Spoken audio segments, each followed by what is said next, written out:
welcome back to The Artful Chef. Miss M here. This week we are going to be drawing 3D shapes and we are going to be focusing on value when we create them.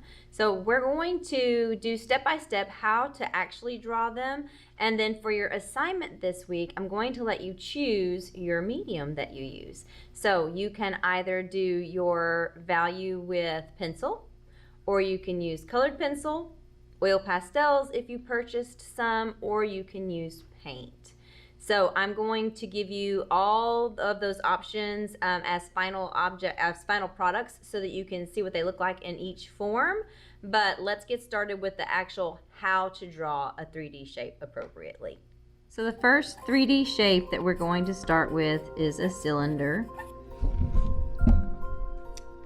And what I want you to do is begin by making a box that is approximately 2 inches tall and 1 inch wide, and most of the time your rulers are going to be 1 inch wide.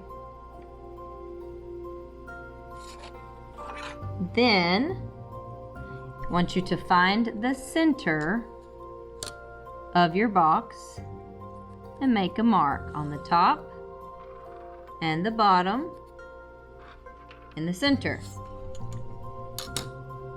After you have found the center, you will need to extend that line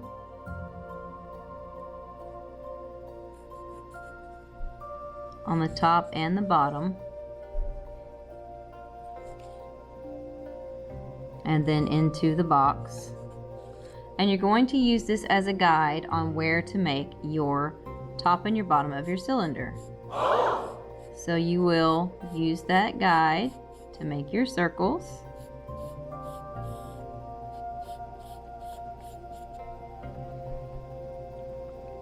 Then you will erase the unnecessary lines. So I'm using a charcoal pencil. Hopefully it will erase clearly enough so that you can see.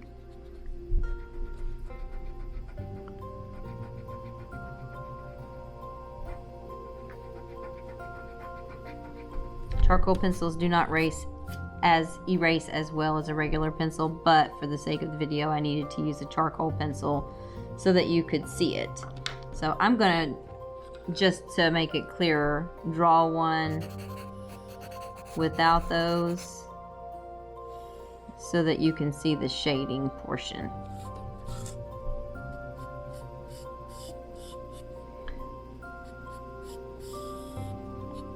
So if you have erased your lines over here, you should see your circle at your top and it should round out at the bottom, but you should not see that imaginary line that happens inside here.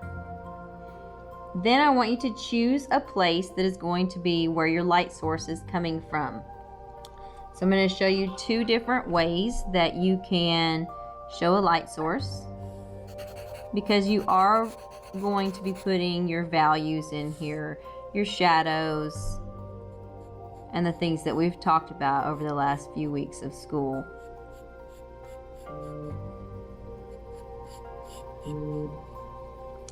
So the first example I'm going to show is light hitting it from here, which means that your sides are going to be a little darker than where the light is hitting it. And remember, it's all about that layering and going a little bit at a time.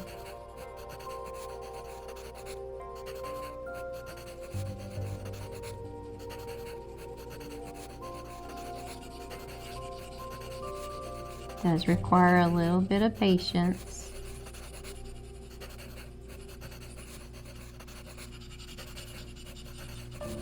But if you layer and layer slowly, you can get that darker value just by doing your layers.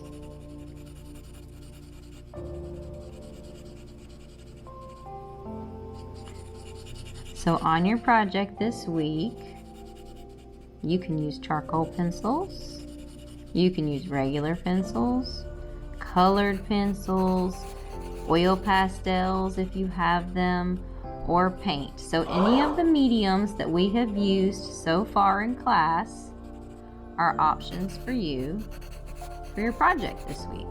So I'm going to blend this with my finger.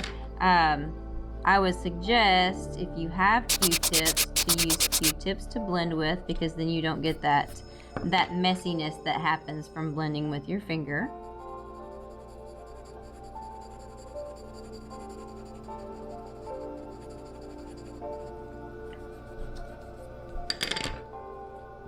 So that is one option. That would be as if the light were hitting it here, and so you have shadows on the sides. Now let's do one as if the light were hitting it from a side, which would mean it would be lighter over here. So you're going to start with your lightest value on the side.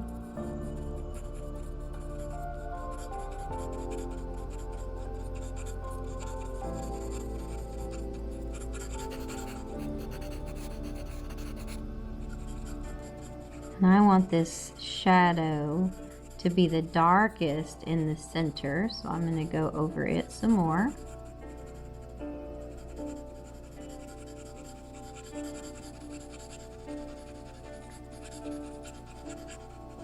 And I will have it taper off value on the sides.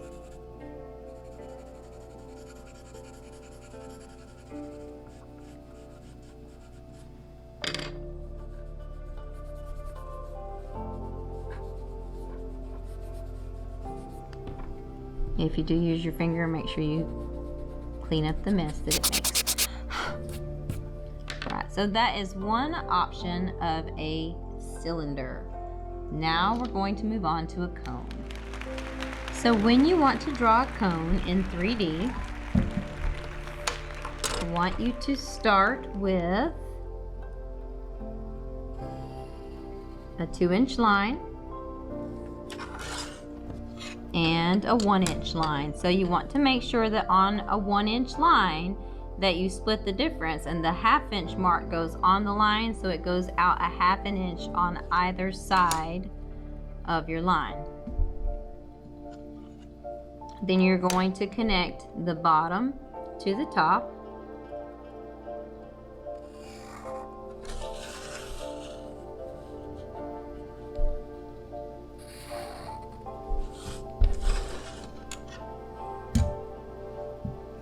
So after you have made the sides here, you're going to extend your line in the center about 1/4 inch.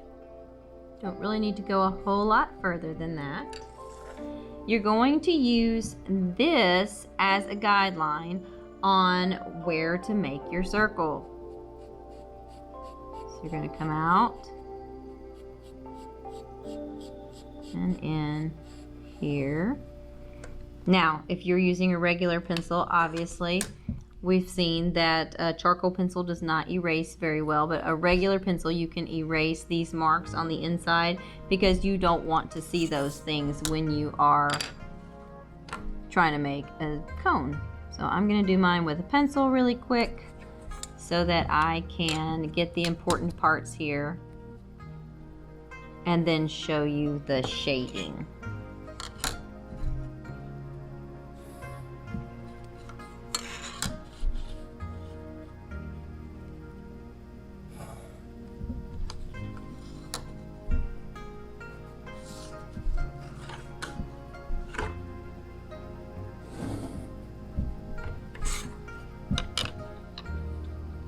And I'm going to do 2 of them because I want to show you 2 different views, just like above.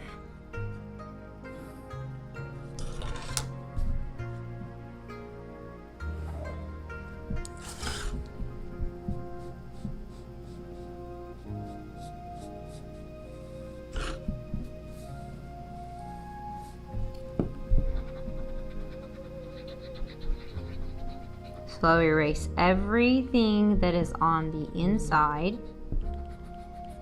And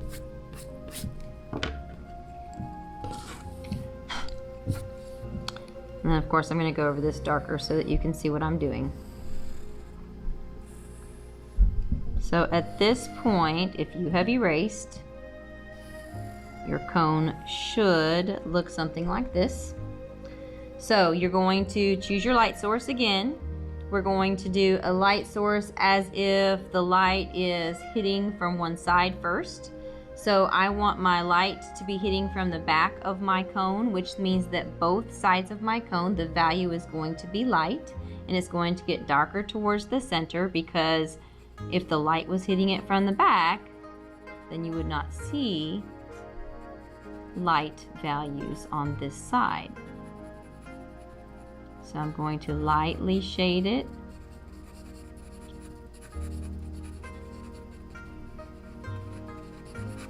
And layer my shading where it gradually gets darker in the center.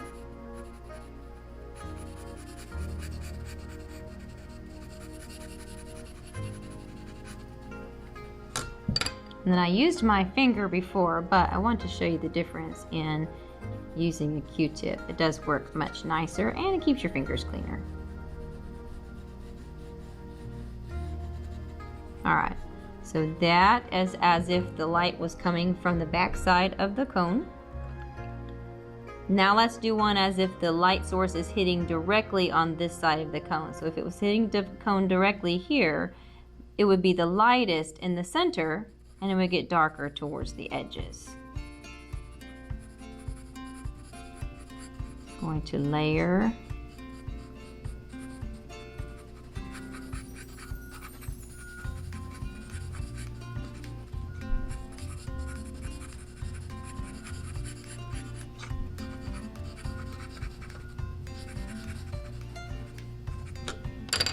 And then blend. And no matter which medium you choose to go with for your assignment this week, you do need to think about your value and how you're going to create that, because we have created value in all the mediums that we've used. So you should be able to create value in your shapes. If you were to draw a cone and you were going to pretend that you were looking at it from the top down, I'm going to sketch a couple of circles here. Now if you're worried about making perfect circles, an easy way to make sure that you make a perfect circle, or pretty close to it, is, let's say you want to make a circle that's an inch big. You draw your line, okay, you mark your halfway point. I did an inch up and down. Now I'm going to do an inch across, and then I'm going to use those lines as guide markers on where to make my circle. So for those of you who are worried and stressed about making sure your circles are perfect, that is an easy trick to help you make your circles.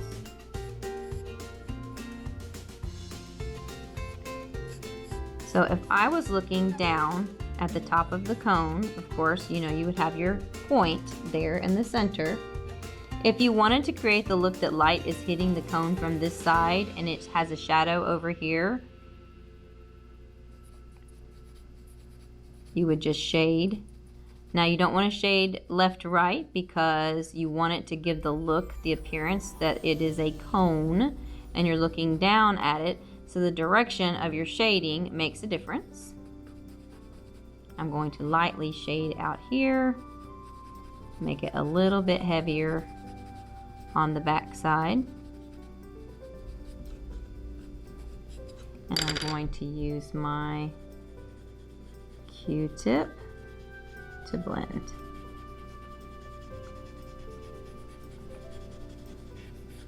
So that's if you want the appearance that you were looking down at the cone.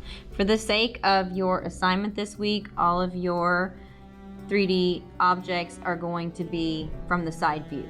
So no top-down views. I just wanted to show you that as a bonus. The next shape that I'm going to show you is a sphere. Now we have already done one sphere when we were learning about values, and so you have had a little practice with spheres, but we're going to go over it once more just to be sure.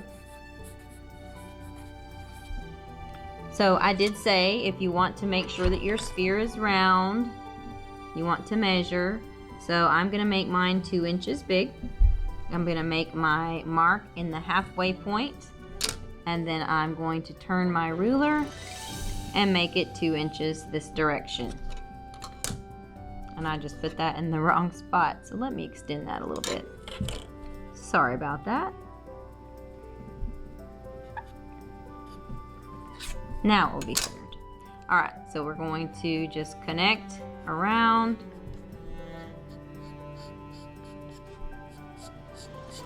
And of course, you would go in and you would erase what is in the center. So I'm going to draw another sphere over here, and I'm just going to freehand this one. Now remember, this is your learning page. This page will get turned into Canvas as your learning assignment. So I want to see your sketches of your shapes. I want to give the appearance that this sphere is being hit by light from this direction, and there's a shadow on the surface of where this sphere is sitting. To show that, I want to remember that my shape is round. I don't want to go up and down with my lines because I want to show the contour of the shape. So I'm going to go back and forth this direction because I want this to be where my shadow is on my sphere.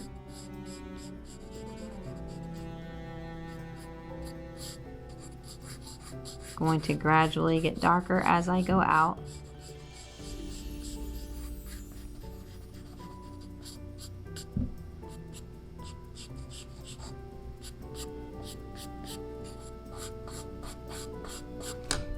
And then I'm going to use my Q-tip to blend.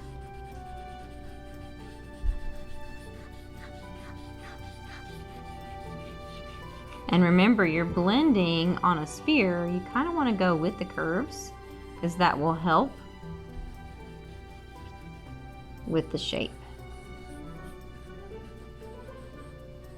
So I'm just going to take what's left on my Q-tip here that has transferred, and I'm going to shade that in so I just have a little light value over here. Now I do want to create a shadow. Remember, to create a shadow, it's not the exact same shape as the sphere itself. It's going to be stretched out a little bit. So you want to come out away from your shape. And if the light is hitting over here, this shadow is going to be pretty dark because the sphere is blocking all of the light.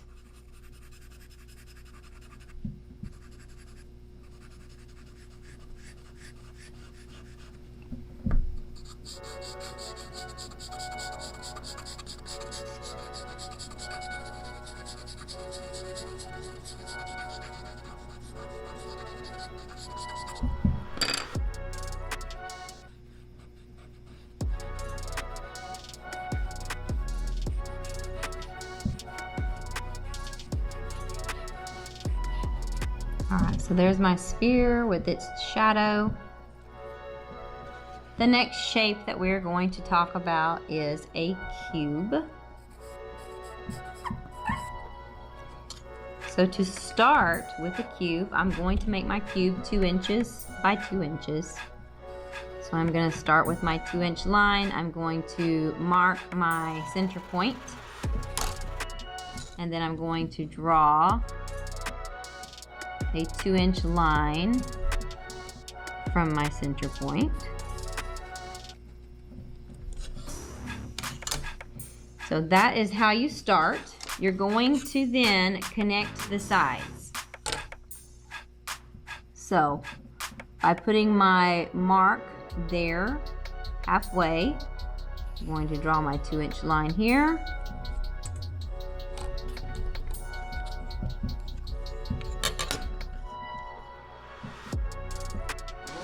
Have a 2-inch line, top and bottom.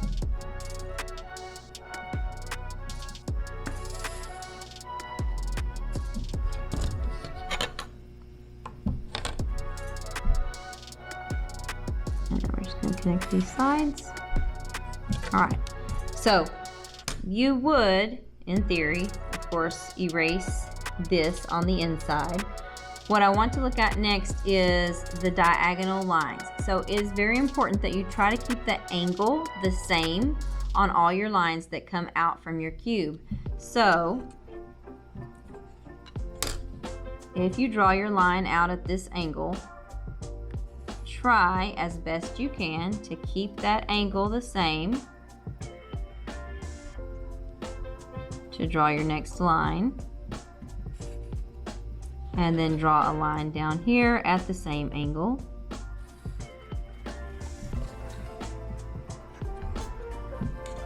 Then you would connect these sides.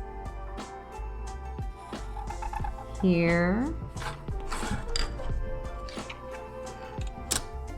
and here. So I'm going to redraw this down here without the lines in the middle so that you can see. And actually, I'm just going to freehand it.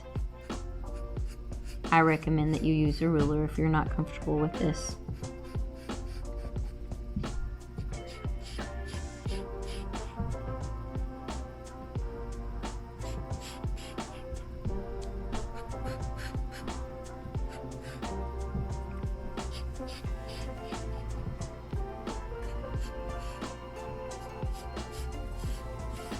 Alright, so once you have your cube drawn, then we're going to look at our light source. So our light source in this example is going to be coming from here, which means that this side of our cube is going to be darker in value.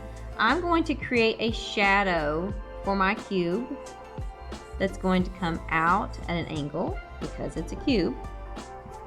It's going to come out this way and then maybe here. So my shadow is going to be my darkest value because all the light is being blocked.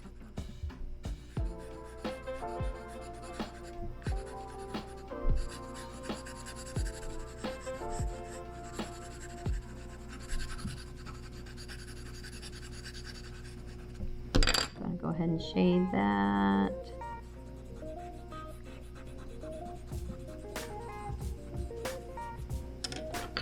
So this side of my cube is going to also be a darker value.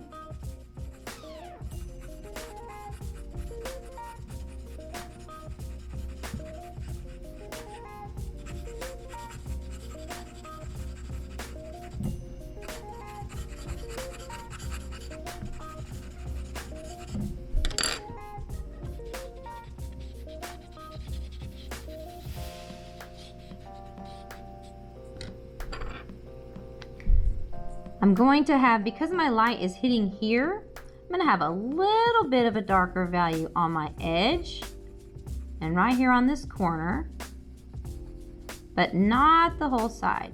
So I'm going to do a little bit there, and then I'm going to very lightly, the opposite direction, I'm going to give a little light value to this side.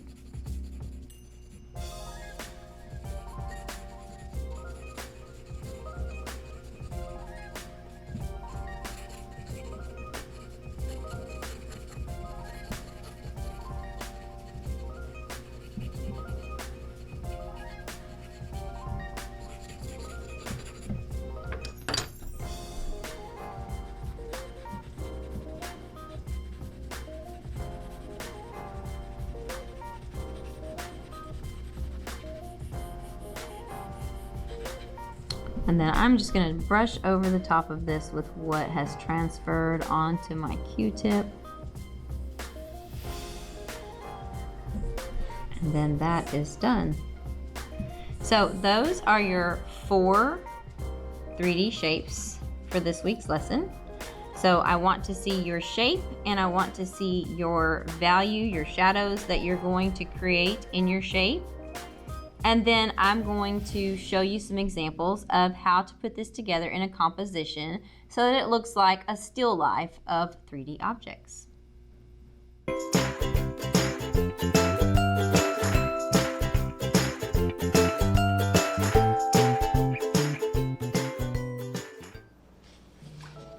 So now that you have finished your lesson on how to draw 3D shapes, let's talk about the different mediums. I want to show the examples in each medium and how to think through getting started on this. So on our first one here, I have done this in paint, Remember, you are using your mixing techniques that you've learned, and you're using value and color to create your composition. So I want you to use the 4 different shapes that you learned how to draw. You can overlap them as I have done here, or you can spread them out. If you overlap, be sure that you erase any areas that look like they're going through a shape, because you want to give the appearance that is in front of another shape. So on this picture, what I have done is I have given a ground surface here. So I've used my neutral colors, my gray, black, and white. And I have got my different mixed colors here. So I have some tints and shades. I also have my secondary and my tertiary colors in this picture. I do want you to think about those things as you are creating. If you purchased oil pastels and you have oil pastels at home, this will be an option for you. You do not have to do the background like I have, but I have shown you that technique of that sgraffito so that you can try that if you're interested in it. On the oil pastels, I have used a monochromatic color choice here. So I want you to think about the way that you use your colors in your pictures.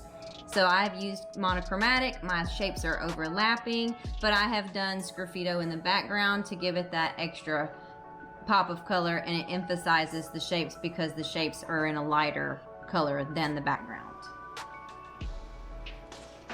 Your next option is colored pencil.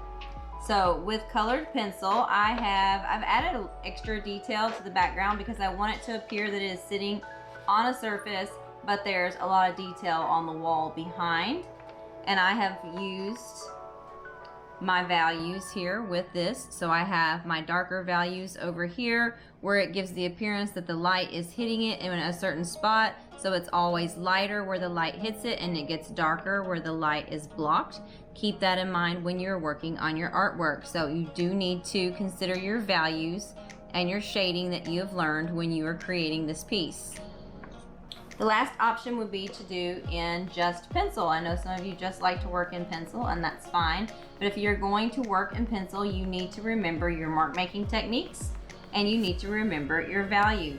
So on this piece, I have the light hitting, the light source looks like it's hitting from over here. So all my sides are darker, and I have given my shadows on the surface that looks like where the light is hitting the object is reflecting and is causing a shadow on the surface that these shapes are sitting on.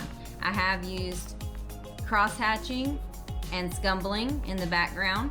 Keep in mind those techniques when you are creating a piece in only pencil. I don't want to see any just plain white backgrounds with shapes. You need to do something else with your background, because in art, what is in the background is just as important as what is in the foreground of the picture. It's like the setting of a story. It's got to be there to make it make sense. So this week for your assignment, remember you're going to turn in your lessons to Canvas, your learning page, and then you're going to turn in your assignment in Canvas. That is your project piece that you can do either the color pencil, oil pastels, or paints. I look forward to seeing your work, and I will see you guys next week. Bye.